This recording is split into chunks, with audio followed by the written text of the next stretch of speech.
은혜의 맛집, 말씀의 맛집에 오신 것을 진심으로 환영합니다. 우리 오늘 함께 나누고 싶은 고린도후서 말씀은요, 고린도후서 6장 14절부터 7장 7절까지의 말씀입니다.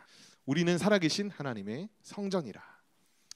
지난 시간의 복습을 우리가 먼저 좀 하고 오늘 나가야 될 것 같아요. 자, 지난 시간에 하나님과 화목하라, 그리고 하나님과 화목하게 하라, 화목해 하라 라는 것이 이제 가장 핵심적인 주제였습니다.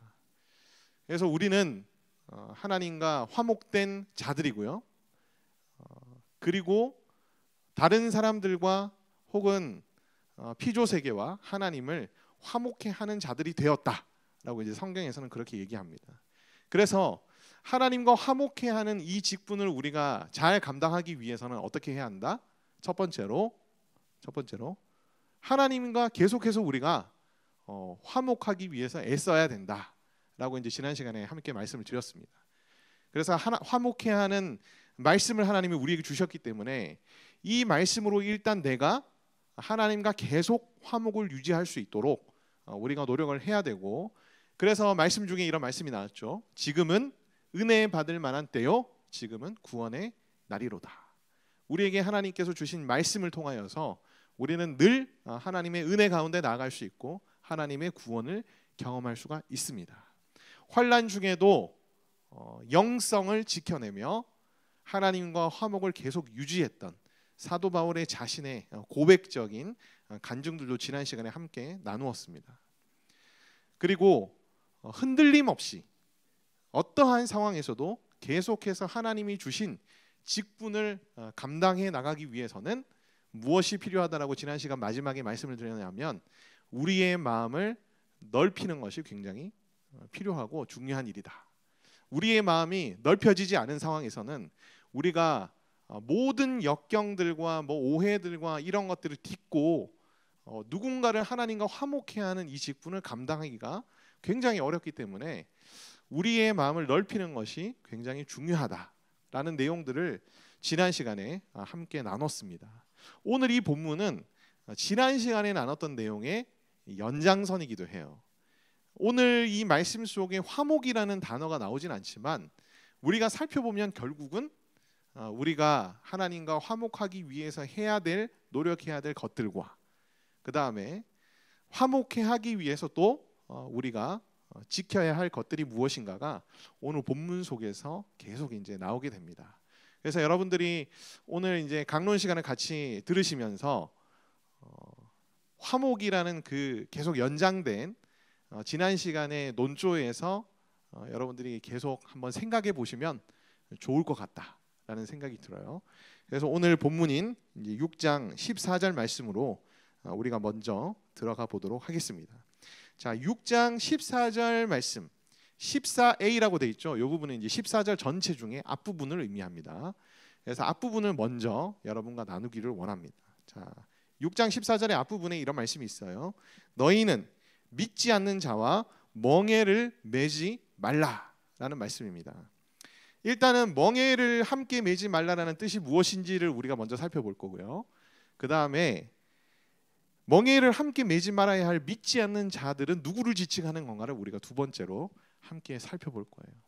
제가 이제 이 16장 14절 말씀에 대해서는 크게 두 가지 견해들을 여러분에게 말씀을 드릴 겁니다. 그 중에서 제가 좀 더 이렇게 낫다고 생각하는 견해가 있긴 하지만 목사님들마다 이제 이 말씀에 대해서는 좀 견해가 약간 차이가 있긴 있거든요. 그래서 이제 여러분들이 제가 다 소개를 해드릴 테니까 들어보시고 또 성령님이 주시는 그런 마음들 속에서 잘 판단하셔서 이제 정립하시면 좋을 것 같습니다. 자, 일단 먼저 첫 번째로 멍에를 함께 매지 말라라는 뜻이 이제 무엇인지 살펴보기를 원하는데요. 자, 멍에를 같이 하다라는 이제 헬라어가 이제 어떤 뜻을 가지고 있냐면은 각기 다른 종류의 짐승에게 같은 멍에를 씌우지 말라는 거예요. 그러니까 소 두 마리의 목에 딱 걸어서 이제 같은 방향으로 움직이게끔 하는 거를 이제 멍에라고 부릅니다. 그래서 신명기 22장 10절 말씀에도 너는 소와 나귀를 결의하여 갈지 말며라는 말씀이 있거든요. 그러니까 소와 나귀 각기 다른 짐승을 멍에를 씌워가지고 결의한다는 말은 멍에를 씌운다는 얘기입니다. 갈지 말라라는 말씀이 있어요. 레위기 19장 19절에도 밭에 두 종달을 섞어 뿌리지 말고 두 재료로 직주한 옷을 입히지 마라. 이제 그런 금하는 말씀들이 있습니다. 그래서 멍에를 같이 한다는 얘기는 그러니까 정체성이 다른 두 존재에게 같은 멍에를 씌운다라는 뜻이고요. 말라라는 말은 뭐냐면은 어디에 들어가다, 어떤 상태가 되다, 이제 그런 뜻이에요. 그래서 이 멍에를 같이 하다라는 이 헬라어 원어와 이제 말다라는 것이 이제 합쳐지면은 직역했을 때 어떤 의미가 되냐면은 너희와 정체성이 다른 자들과 같이 멍에를 써서 그들과 같은 상태가 되지 말라라는 뜻입니다. 그들과 같은 길을 걸어가지 말라, 이제 그런 뜻이 되는 거예요.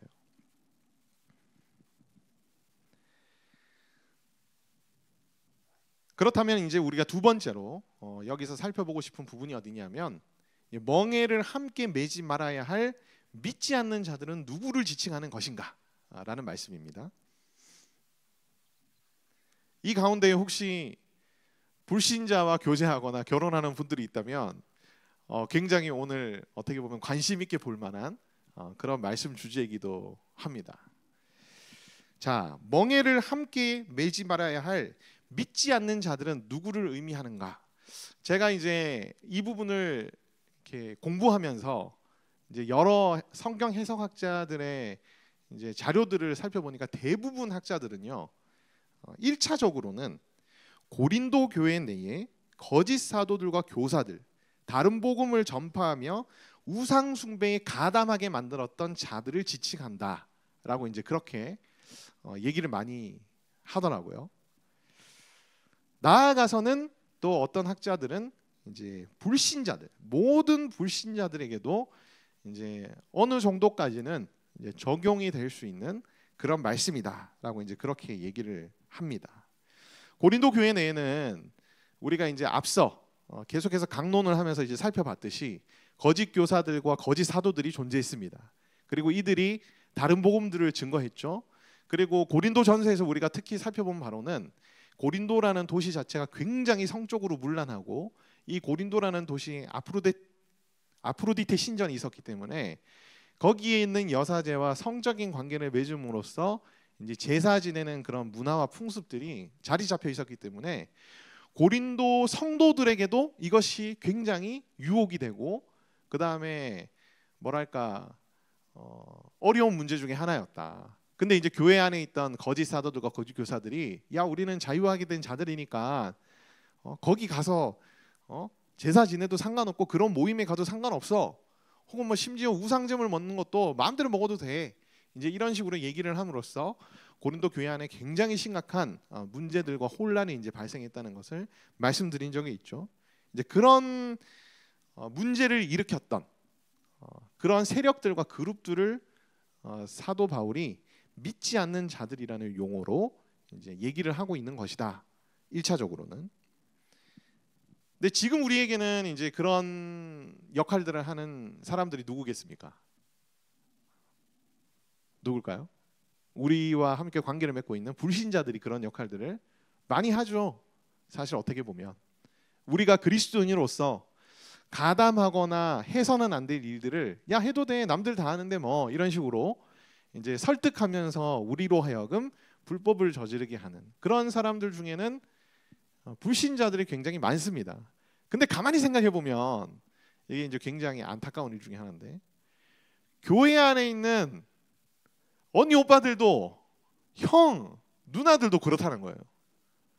동생들한테는 잘 이렇게 우리가 설득당하거나 그러진 않지만 뭔가 교회도 되게 열심히 다니고 봉사도 열심히 하고 뭔가 그럴듯하게 얘기하는 사람들인데, 가만히 들어보니까 저거는 그리스도인으로서 저래도 되나라고 싶은 생각도 들지만 이미 자기 속에 유혹이 들어와가지고 그런 거 같아라고 하면서 이제 정당화시키고 합리화시키면서 나도 모르는 채 그들과 함께 멍에를 메고 있는, 요즘 시대는 신자들 중에서도 이런 사람들이 굉장히 많다. 이 말씀을 이제 어떻게 우리가 적용을 할 것인가에 대해서 이제 학자들 간의 견해가 조금 분분하고요. 목사님들마다도 견해가 조금 다릅니다. 제가 두 가지를 다 소개를 드릴 테니까 여러분들이 한번 들으시고 판단하시면 좋을 것 같아요. 자, 이 말씀을 첫 번째로 어떻게 적용하는 분들이 있냐면은 불신자와는 깊은 관계를 절대로 맺어서는 안 돼. 불신자와 결혼해서도 안 되고 불신자와 동업해서도 안 돼. 이렇게 이제 이 말씀을 주장하는 분들이 있습니다. 목사님들 중에도 불신자 결혼에 대해서 이제 죄악시하면서 이 구조를 근거로 두시는 분들이 굉장히 많으시거든요. 저는 개인적으로 우리 믿는 자들은, 신자들은 신자와 결혼을 해야 한다는 것에 동의합니다. 동의하지만 제 견해를 먼저 밝힐게요. 저는 이 견해에는 아주 동의를 하지는 못합니다. 깊은 관계를 맺어서는 안 된다고 얘기했는데 그럼 깊은 관계라는 선이 도대체 어디야? 되게 애매하죠. 불신자와 깊은 관계를 맺어서는 안 된다는데 선이 되게 애매할 수 있습니다. 세상과 우리는 단절해야 되는 자들은 아니거든요. 세상과 관계를 우리가 다 끊어야 되는 자들은 아닙니다. 그러한 권고로 비춰질 경우에는 사도 바울이 앞서 고린도전서 5장 10절에서 했던 말씀과 굉장히 충돌되는 메시지가 돼버려요. 고린도전서 5장 10절에 이제 어떤 말씀이 있었냐면은 이 말은 이 세상에 음행하는 자들이나 탐하는 자들이나 속여 빼앗는 자들이나 우상 숭배하는 자들을 도무지 사귀지 말라 하는 것은 아니니 만일 그리하려면 너희가 세상 밖으로 나가야 할 것이니라. 심지어 우상 숭배하는 자들까지도, 음행하는 자들도, 탐하는 자들도 도무지 사귀지 말라라고 하는 말이 아니다. 그들을 우리가 주님께로 인도하기 위해서 그들과 사귈 수도 있고 세상에서 우리가 또 살아가다 보면 그런 자들과 관계를 맺을 수도 있다는 거예요.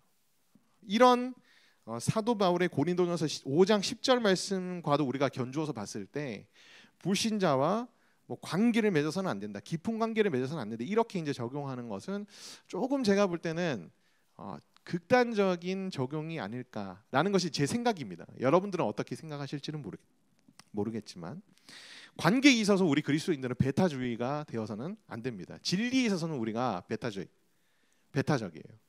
근데 관계에 있어서는 우리가 배타주의에 빠지면 안 되거든요. 두 번째 견해는 어떤 견해냐 하면 저는 개인적으로 이제 이 해석이, 이 적용이 좀 더 맞다고 생각이 되는데요. 불신자들과 어울리더라도 불신자들의 세속적인 가치관과 영적인 도덕적인 기준을 받아들여서는 안 된다라는 말씀으로 믿지 않는 자들과 멍에를 함께 매지 말라는 것을 이제 적용해야 된다는 거예요. 자, 이 견해는 혼합주의에 대한 경고입니다. 관계는 맺더라도 그들의 사고방식과 그들의 세상적인 가치관과 도덕적 기준과 영적인 기준들을 우리가 받아들여서 우리 안에서 혼합시켜가지고 우리가 죄에 대해서 정당화시키고 합리화시켜서는 안 된다는 말이에요. 그리스도인이 걸어가야 할 길이 있는데 같은 멍에를 씌워가지고 우리가 불신자들과 똑같은 길을 가도록 만들지는 말라는 겁니다. 불신자와의 관계의 깊이는요, 제가 볼 때는 내가 얼마나 굳건한 반석 위에 믿음이 세워져 있는가에 달려있지 않은가라는 생각이 듭니다. 우리가 강한 믿음을 소유하고 있다면요, 우리가 그들과 관계를 맺더라도 그들에게 우리가 혼합되는 게 아니라 그들이 우리로 정화가 될 거예요. 그렇지 않습니까? 사실 우리는 믿음이 강해져서 그들과 관계를 맺는 가운데서 그들을 주님께로 인도하고 그들을 정화시켜야 되는 자들입니다. 그렇기 때문에 불신자와의 관계를 조심하게 맺고 그 관계를 되도록이며 맺지 말라, 이제 이런 적용은 제가 볼 때는 사도 바울의 일관된 견해와는 조금 다른 부분이 있지 않을까라는 그런 생각이 들어요. 일단 이 말씀을 여러분들이 이렇게 이해하시면 좋을 것 같습니다. 그래서 고린도 교회 내에 이제 진리를 막 뒤섞고 혼합시키고 그다음에 잘못된 길을 가려고 했던 그런 사람들과의 관계는 어떻게 하라는 거죠? 맺지 말라는 거예요. 그들과 함께 멍에를 매지 말라. 그들과 관계를 가질지라도 그들이 얘기하는 것을 그대로 받아들여서 그들이 얘기하는 것대로 쫓아가지 말라는 겁니다. 쫓아가지 말라는 거. 그래서 뭐 아예 관계 자체를 맺지 말라는 그런 말이라기보다는 관계를 맺는다 할지라도 우리가 그들의 멍에를 메어서 그들과 같은 길을 가서는 안 된다는 것이 좀 더 이제 적용상 맞지 않을까라는 그런 생각이 들어요. 근데 이제 여러분들 가운데에서는 또 생각이 다른 분들이 있으실 수도 있습니다. 뭐 성경을 해석하는 목회자님들도 이 부분에 있어서 조금 해석이 다른 부분들도 있을 수는 있어요. 뭐 적용하는 부분이니까 제가 볼 때는 제일 안전한 길은 뭘까요? 불신자와 관계를 깊이 하지 않는 게 제일 좋습니다.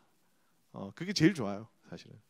제일 좋지만 우리가 이 땅의 세상 가운데 살아가면서 어찌할 수 없는 부분들이 있기 때문에 이제 좀 더 우리가 적용하고 해석적인 어떤 부분들을 더 본질적인 부분에 두는 것이 좋지 않을까라는 그런 생각이 들어요. 자, 이제 14절부터 우리가 함께 뒷부분부터 함께 살펴보도록 하겠습니다. 자, 뒷부분에 보면 의와 불법이 어찌 함께하며 빛과 어둠이 어찌 사귀며 그리스도와 벨리알이 어찌 조화되며 믿는 자와 믿지 않는 자가 어찌 상관하며 하나님의 성전과 우상이 어찌 일치되리요. 우리는 살아계신 하나님의 성전이라. 이와 같이 하나님께서 이르시되 내가 그들 가운데 거하며 두루 행하며 나는 그들의 하나님이 되고 그들은 나의 백성이 되리라. 자, 믿지 않는 자들과 멍에를 메어서는 안 되는 이유에 대해서 사도 바울이 얘기합니다. 의와 불법이 어찌 함께하며라고 얘기합니다. 의라는 것은 이제 우리가 거룩한 삶을 얘기하는 거죠. 거룩한 삶. 그 다음에 불법. 이게 어떻게 함께할 수 있느냐? 함께한다는 의미는 뭐냐면 원어적인 의미입니다. 서로 같이 협력하며 공범이 된다는 뜻이거든요. 의와 불법 사이에는 그 어떠한 공통적인 요소도 없기 때문에 협력할 것이 없어요. 그래서 어떻게 의와 불법이 함께할 수 있느냐라고 이제 사도 바울이 되묻는 겁니다. 빛과 어둠이 어찌 사귀며 너희가 불신자들과 관계를 맺더라도 어떻게 너희가 그들이 생각하는 사고방식과 가치관과 그들이 저지르는 죄악과 불법에 너희가 가담할 수 있느냐 이제 이 얘기예요. 빛과 어둠이 어찌 사귀며 사귄다는 얘기는 교통, 참여, 연합과 친밀함 등을 의미합니다. 불신자와 우리가 관계를 맺더라도 더 이상 함께 연합하거나 참여하거나 친밀해질 수 없는 선이 분명히 존재하거든요. 그러니까 친구로서 지낼 수는 있습니다. 그리고 그 친구의 고민들을 우리가 들어줄 수도 있겠죠. 그러나 그 친구가 그죠? 자기를 위로해달라고 하면서 누군가를 막 인격적으로 모독을 해요. 우리는 거기에 똑같이 가담해가지고 나도 모르는 그 사람을 막 공격하고 정죄해서 될까 안 될까요? 안 되죠. 그 친구가 너무 많이 힘들어요. 너무 많이 힘들어가지고 아 오늘 네가 정말 나와 함께 술 한 잔을 꼭 해줬으면 좋겠어. 여러분 그럴 때 위로하기 위해서 어떻게 해야 됩니까? 술 한 잔을 같이 해야 될까요? 해도 된다고 생각하는 분들이 있을지는 모르겠습니다. 그러나 우리 오늘 말씀에도 나오고 지난번 말씀에도 우리 배웠지만은 위로의 하나님이시잖아요. 그러니까 그 친구를 위로해주고 싶다면 우리가 하나님을 소개하고 하나님의 위로를 가지고 그 친구를 위해서 중보해주고 얘기를 들어주고 하면 되는 것이지 굳이 같이 술을 마신다고 해서 그 친구를 위로할 필요는 없는 거거든요. 그러니까 우리가 관계를 맺더라도 또는 아주 가까운 관계를 유지하더라도 더 이상 참여할 수 없는 그 선이 존재해요. 그래서 빛과 어둠이 어찌 사귀며 라고 이제 사도 바울이 얘기하는 의미가 무엇인지 여러분들이 아마 이해가 되시지 않을까라는 생각이 들어요. 그리스도와 벨리알이 어찌 조화되며 그리스도와 벨리알은 뭐냐면 사탄을 의미합니다. 악한 영의 두목인 사탄을 이제 인격화시킨 표현이 벨리알입니다. 그리스도와 벨리알이 어찌 조화되냐는 거예요. 서로 적대적인 관계입니다. 적대적인 관계예요. 조화된다는 얘기는 이제 헬라어로 심포네시스라는 뜻인데 뭔가 여러분 많이 쓰는 그 단어와 좀 비슷하죠. 심포니라는 단어의 어원이 되는 단어입니다. 합치와 화합과 일치와 조화, 서로 대적된 관계에 있는 존재가 어떻게 심포니가 가능하냐는 거예요. 그리스도와 사탄이 어찌 함께 손을 잡을 수 있겠느냐?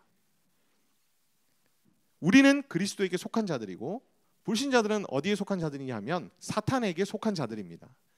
그리고 사탄이 그리스도를 미워하기 때문에 사탄에게 속한 자들도 그리스도를 대적한다라고 요한복음에 나와 있거든요. 그래서 그리스도와 벨리알이 조화될 수 없기 때문에 그리스도에게 속한 자들과 벨리알에 속한 자들도 조화가 불가능한데 어떻게 너희가 멍에를 같이 맬 수 있느냐라고 얘기합니다.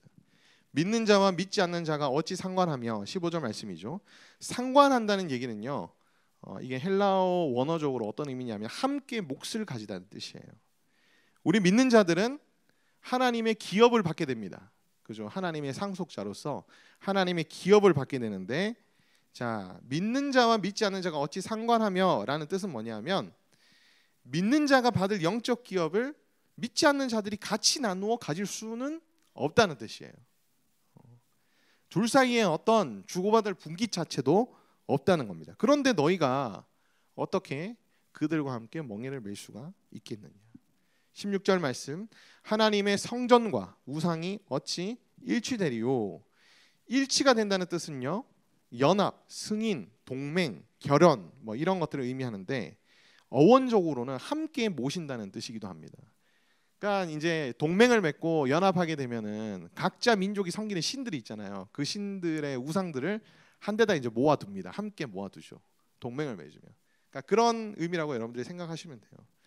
하나님의 성전과 우상이 어찌 한 곳에 모여 있을 수 있느냐, 그런 뜻이에요.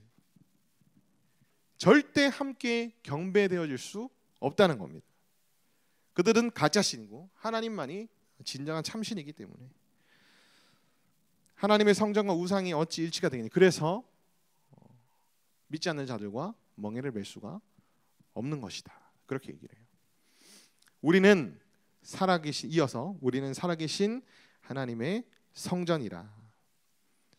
하나님의 성전인 우리가 어떻게 저 우상들을 함께 모실 수가 있느냐?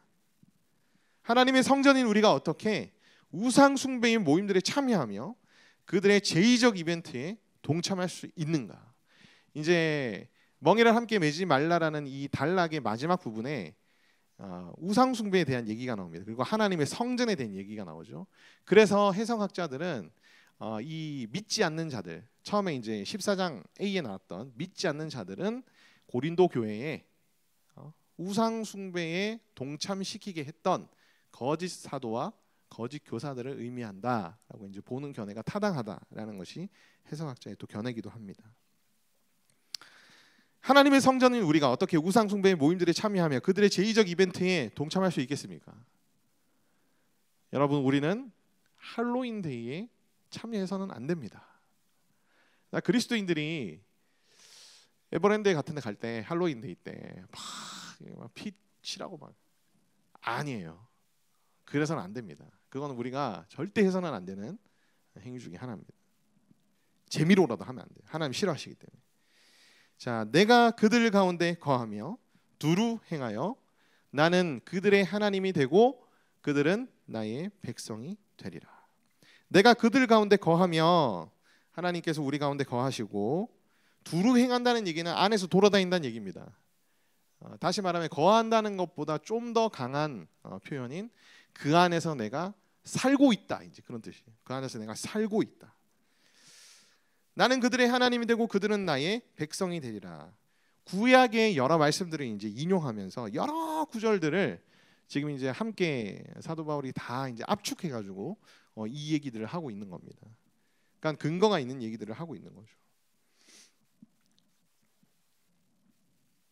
이어서 17절 말씀, 18절 말씀도 구약에 인용된 말씀들을 근거로 사도 바울이 얘기를 하고 있어요. 그러므로 너희는 그들 중에서 나와서 따로 있고 부정한 것들을 만지지 말라. 내가 너희를 영접하여 너희에게 아버지가 되고 너희는 내게 자녀가 되리라. 전능하신 주의 말씀이니라 하셨느니라. 그러니까 말씀에 너희를 향한 이런 언약과 약속이 있는데 너희가 어떻게 이것을 잊어버리고 믿지 않는 자들과 함께 멍에를 맬 수가 있느냐라는 관점에서 이제 이 약속들을 언급을 하는 거예요. 자, 17절 말씀은 이사야서 52장 11절 말씀을 인용한 겁니다. 너희는 떠날지어다 거기서 나오고 부정한 것을 만지지 말지어다. 그 가운데에서 나올지어다. 여호와의 기구를 매는 자들이여 스스로 정결하게 할지어다. 자, 여기서 이제 나와서 따로 있고 부정한 것들을 만지지 말라라는 이제 이 뜻이 뭔지 어원적으로 살펴보면 나와서라는 단어는 단호하게 나와라. 단호하게 나와라. 끊어내라. 단호하게 나와라. 그 다음에 따로 있고라는 말은 뭐냐면 거기서 자신을 분리시켜라 라는 뜻입니다. 거기서 자신을 분리시켜라. 그러니까 우리가 관계를 불신자들과 맺고 있는다 할지라도 그 모임이 더 이상은 내가 멍에를 매지 않으려고 더 이상은 내가 참을 수 없는 상황이 돼버리면, 선을 넘어버리면 거기서 어떻게 하라는 거예요? 단호히 나오고 관계를 계속해서 맺고 있는다 할지라도 분리시켜라는 겁니다. 분리시켜라. 그들의 불법에는 너희가 가담하지는 마라 라는 뜻이에요. 부정한 것들을 만지지 말라라는 뜻은 뭐냐면 더러움과 접촉하거나 더러움에 참여하거나 하지 말라는 뜻입니다. 자, 이 말씀은 이제 불신자들의 모임에서 나오고 불신자들과 관계를 끊으라라고 읽히기에는 너무 나간 적용일 수도 있습니다. 일 수도 있어요. 그러니까 무조건 무작정 그렇게 하지 말라는 얘기가 아니라 세상적인 가치관과 죄악과 불법에서 떨어져서 자신을 분리시키라는 뜻이 이제 우선이고요. 만약에 내가 더 이상 이 모임에 계속 있다가는 세상적 가치관과 죄악과 불법에 내가 이렇게 휩쓸릴 것 같으면 그때는 어떻게 하라는 거예요? 모임에서 나와야 되는 거지. 그때는 나와야 돼요. 여러분 아직 이제 그런 상황들이 맞닥뜨려졌는지는 모르겠지만 여러분들의 선배들 중에는 그런 선배들이 많이 있습니다. 회사에서 이제 회식을 하다가 1차, 2차, 3차 이제 가기 시작하죠. 그럼 마지막은 결국 뭐냐면은 성매매 자리로 가거든요.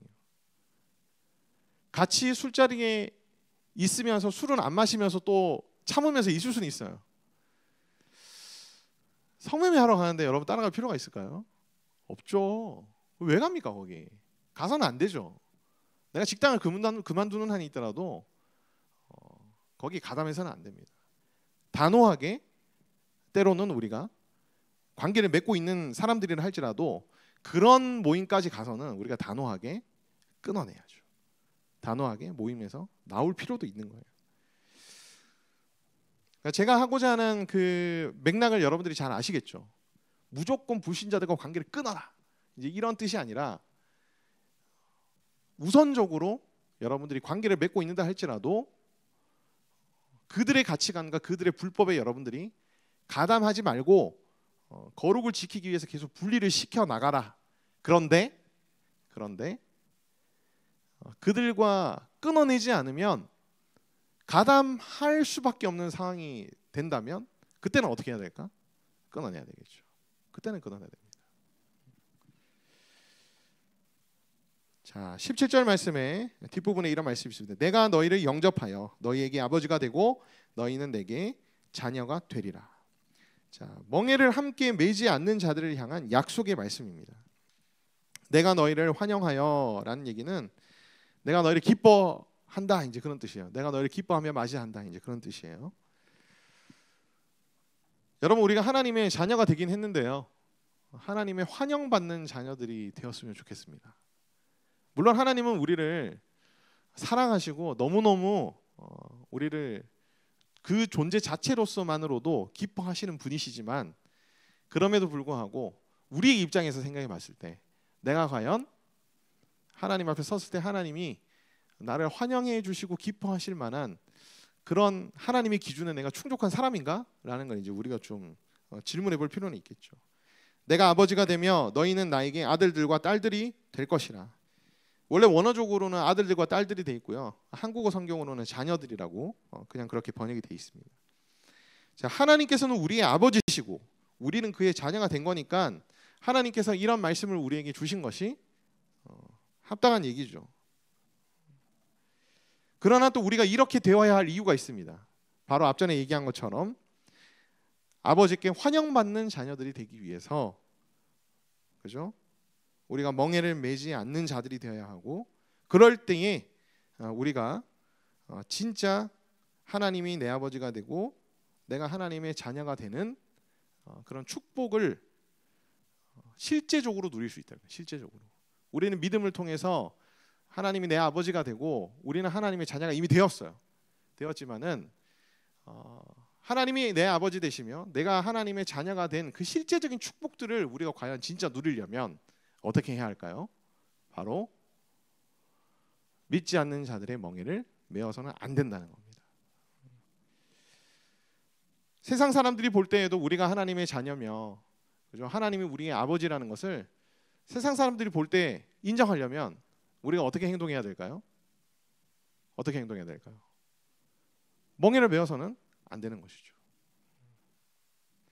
여러분들이 술 마실 때요, 사람들이 여러분이 크리스찬이라고 얘기하면은 불신자들 속으로 다 어떻게 생각하는 줄 아세요? 저거 가짜네, 가짜 신자네, 그렇게 생각합니다. 실제로 그렇게 생각해요.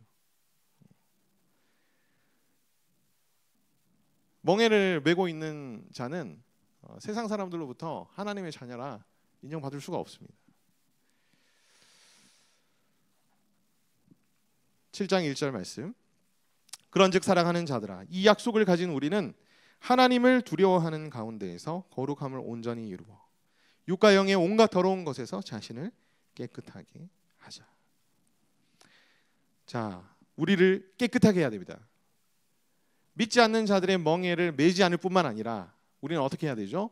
우리 자신을 깨끗하게 해야 되는 자들입니다. 거룩과 정결을 추구해야 된다는 거예요. 자, 거룩과 정결, 깨끗한 자가 되기 위해서는 우리 마음속에 어떠한 마음이 필요하냐? 바로 하나님을 두려워하는 마음이 필요합니다. 심판자 하나님에 대한 공포심을 의미하지 않습니다. 이 말씀은 전능하시며 초월자이신 존재 앞에 섰을 때에 필연적으로 가지게 되는 경외감 또는 복종의 마음입니다. 그러니까 이제 초월자와 전능자 앞에 내가 서게 되면은 그분이 너무 높으시고 경외로우신 분이기 때문에 그분이 말씀하시는 거는 내가 다 이해라고 받아들일 수밖에 없는 그런 마음의 상태를 이제 경외감이라고 불러요. 그런 마음이 우리의 속에 필요하다는 겁니다. 하나님을 경외하는 마음을 여러분에게 하나님께서 심어주시기를 바랍니다. 이거는 방법이 하나밖에 없어요. 실존하시고 살아계신 하나님을 인격적으로 만나면 자동으로 여러분의 마음속에 경외감이 생기게 됩니다. 실제로. 자, 거룩과 정결의 범위는 어디서부터 어디까지일까요? 육과 영의 온갖 더러운 거예요. 육과 영의 온갖 더러운 것. 많은 사람들이 죄라는 것을 행위에서만 찾는 경우들이 많습니다. 근데 하나님은 예수님을 통해서 우리에게 주신 말씀들을 보면은 우리의 생각과 마음까지도 죄의 범주에 포함시키거든요. 대표적인 예가 뭔지 아세요? 너희가 마음으로만 음욕을 품었어도 간음한 것이다. 그렇게 말씀합니다. 간음이라는 행위를 실제로 하지 않았어도 생각으로 마음먹은 것까지 하나님은 동일하게 간주하신다는 거예요. 육과 영의 온갖 더러운 것에서 우리 자신을 깨끗하게 해야 합니다. 깨끗하게 해야 해요. 14절부터 7장 1절까지가 바로 하나님과 화목하기 위한 또 하나님과 화목해질 수 있도록 우리가 이제 노력해야 되는 부분들이라고 여러분들이 생각하시면 됩니다. 우리가 믿지 않는 자들의 멍에를 매지 않을 때, 그리고 온갖 육과 영의 더러운 것에서 자신을 깨끗하게 할 때 우리는 하나님과 더욱 어떻게 되죠? 화목하게 될 수 있다. 앞전에 이제 나왔던 말씀에 계속된 연장선이라고 여러분들이 생각하시면 되겠습니다. 자, 7장 2절 말씀. 마음으로 우리를 영접하라. 우리는 아무에게도 불의를 행하지 않고 아무에게도 해롭게 하지 않고 아무에게서도 속여 빼앗는 일이 없더라. 내가 이 말을 하는 것은 너희에게 정죄하려고 하는 것이 아니라 내가 이전에 말하였거니와 너희가 우리 마음에 있어 함께 죽고 함께 살게 하고자 함이라. 나는 너희를 향하여 담대한 것도 많고 너희를 위하여 자랑하는 것도 많으니 내가 우리의 모든 환난 가운데서도 위로가 가득하고 기쁨이 넘치는도다. 자, 2절 말씀에 마음으로 우리를 영접하라 라는 말씀은 뭐냐면 당신들의 마음을 열어 우리를 받아주십시오. 이제 그런 뜻입니다. 명령조로 돼 있어서 사도 바울이 좀 되게 버릇 없어 보여. 막 이렇게 이제 여러분들이 생각하실 수도 있지만 이제 고체라서 그래요. 고체라서. 당신들의 마음을 열어, 고린도교의 성도들 당신들의 마음을 열어 우리를 다시 받아주십시오. 이제 그런 뜻입니다. 자, 아무에게도 불의를 행하지 않고 해롭게 하지 않고 속여 빼앗은 일이 없도다. 사도 바울의 대적자들이 이런 소문들을 퍼뜨렸어요. 사도 바울은 불의를 행했던 자들이고 그 다음에 해롭게 했고 속에서 막 빼앗기도 하고 그랬다. 이제 이렇게 고린도교의 성도들 사이에 말도 안 되는 소문들을 퍼뜨려가지고 성도와 사도 바울 사이를 이제 이간질 시켰었거든요. 근데 이런 오해를 불식시키기 위해서 이런 것들은 근거 없는 소문들이다라는 것에 대해서 지금 이제 변호를 하고 있는 겁니다. 내가 너희를 정죄하려고 하는 것이 아니다. 너희들이 이 소문을 믿고 나를 공격하고 돌 던지고 했어도 나는 너희를 정죄하지 않아. 이제 그런 뜻입니다. 너희로 우리 마음에 있어 함께 죽고 함께 살고자 함이라. 라는 뜻은 뭐냐면은 이제 여러분 정말 사랑하는 부부가 있으면 난 당신과 함께 살다가 함께 같은 날 죽고 싶어. 이제 그런 얘기를 하잖아요. 그만큼 사도 바울도 고린도교의 성도들을 사랑한다는 표현이에요. 그러니까 이런 소문들을 너희가 믿고 퍼뜨리고 그랬다고 해서 나는 너희를 정죄하는 게 아니야. 나는 너희를 정말 사랑한다. 함께 죽고 함께 살 정도로 그런 마음이 있을 만큼 나는 너희를 사랑한다. 이제 그렇게 얘기합니다. 너희를 향하여 담대한 것도 많고 너희를 위하여 자랑하는 것도 많으니라고 이제 돼 있는데요. 자, 담대한 것은 뭐냐면 자유롭고 대담하게 의사를 표현한다는 뜻이에요. 그래서 내가 누군가에게 조금 자유롭고 담대하게 의사를 표현한다는 얘기는 이 친구가 그래도 내 말을 깊이 있게 받아들여주고 그 다음에 진지하게 받아줄 거라는 어떤 신뢰감이 있으니까 이제 그런 얘기들을 담대하게 하는 거잖아요. 그런 신뢰감이 없으면 이 친구한테 그렇게 담대하게 직선적으로 얘기 못합니다. 계속 뱅뱅 돌려가지고 무슨 말인지 모르게 계속 얘기하겠죠. 사도 바울은 너희를 향한 신뢰가 있기 때문에 내가 자유롭고 담대하게 너희에게 얘기를 했던 거야 라고 이제 그렇게 얘기를 하는 거예요. 그래서 너희를 향하여 담대한 것도 많다는 얘기는 다른 의미로는 어떤 의미냐 하면 나는 너희들을 많이 신뢰해 라는 뜻입니다.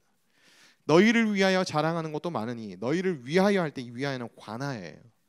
그래서 이제 고린도 교회 성도들에 관해 자랑할 게 되게 많다. 너네 정말 괜찮은 애들이야. 너네는 정말 훌륭한 하나님의 자녀들이야 라고 이제 사도 바울이 그렇게 얘기를 하는 거예요. 그래서 나는 너희를 신뢰하고 너희가 자랑할 만한 것들도 너무너무 많기 때문에 내가 환난을 당함에도 불구하고 너희로 인하여 위로를 넘치게 받고 그 다음에 기쁨이 넘친다라고 이제 얘기합니다. 여기 이제 2절, 3절, 4절 말씀에 보면은 사도 바울이 어떻게 보면 고린도 교회와 자기 자신을 화목하게 하기 위해서 이제 가진 마음들이 여기에 녹아져 있습니다.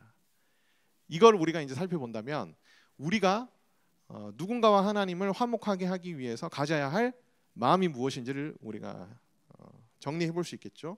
자, 이전에 지난 시간에 말씀드렸던 건 마음을 넓히라는 거예요. 마음을 넓혀라.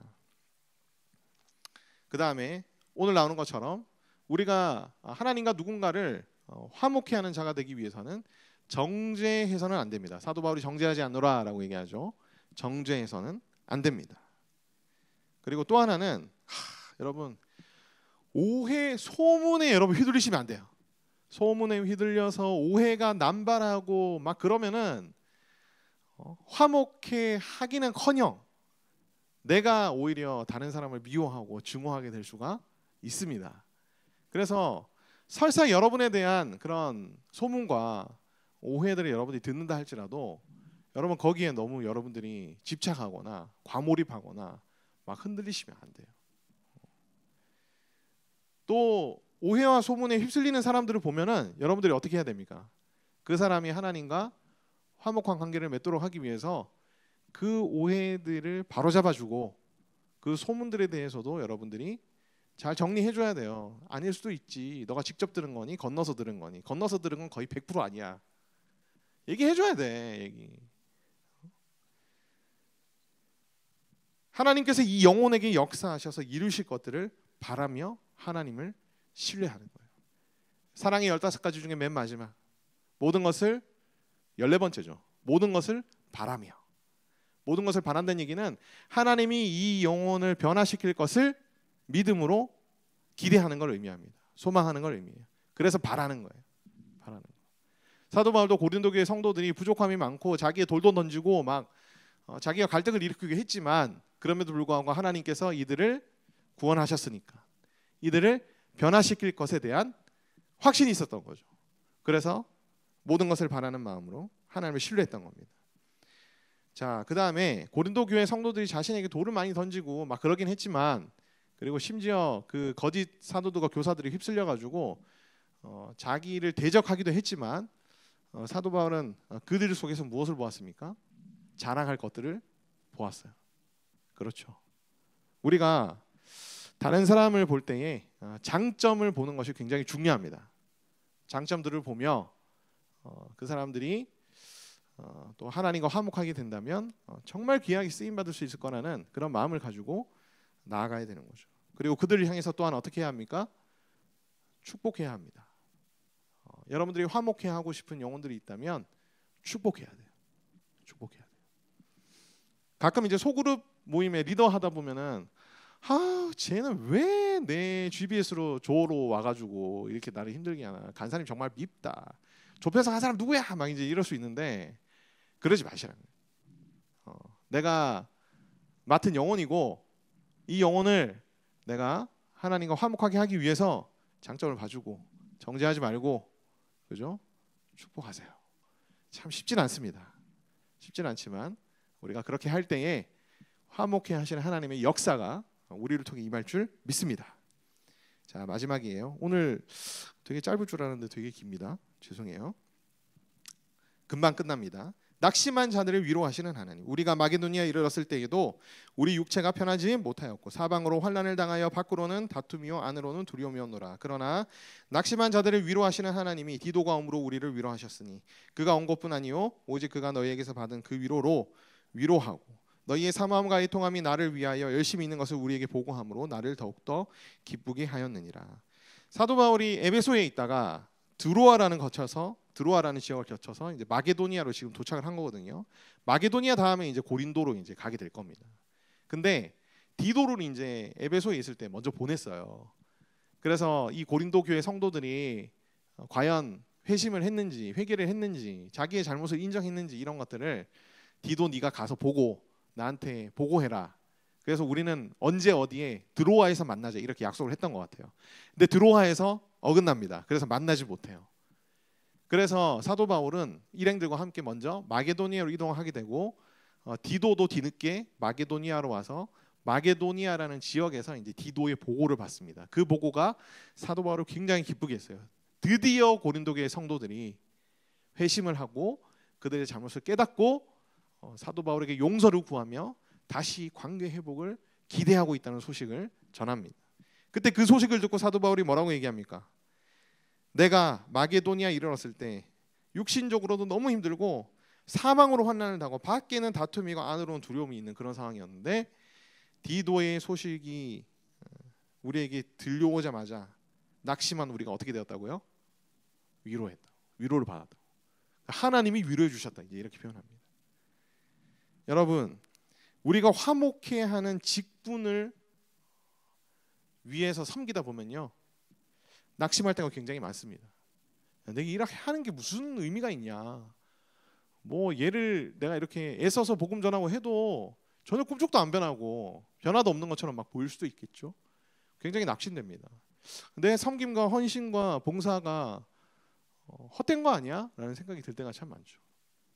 사도 바울이 오늘 이렇게 말합니다. 화목해 하기 위해서 노력하다 보면 낙심할 때가 많은데 그 노력이 헛되지 않았으면 하나님께서 분명하게 보여주신다고. 위로의 하나님이 낙심한 우리들을 놀랍게 위로하셨다라고 얘기합니다. 때로는 우리가 낙심에 휩싸일 수 있지만 하나님 나라를 위해서 또 영혼들을 위해서 화목해 하는 직분을 감당하다 보면 우리가 낙심하고 넘어질 때가 많지만 하나님은 그 우리의 노력들을 헛되지 않게 해주실 줄 믿습니다. 그리고 하나님 반드시 우리의 마음을 위로하시고 우리를 기쁨으로 충만케 해주실 줄 믿습니다. 아멘.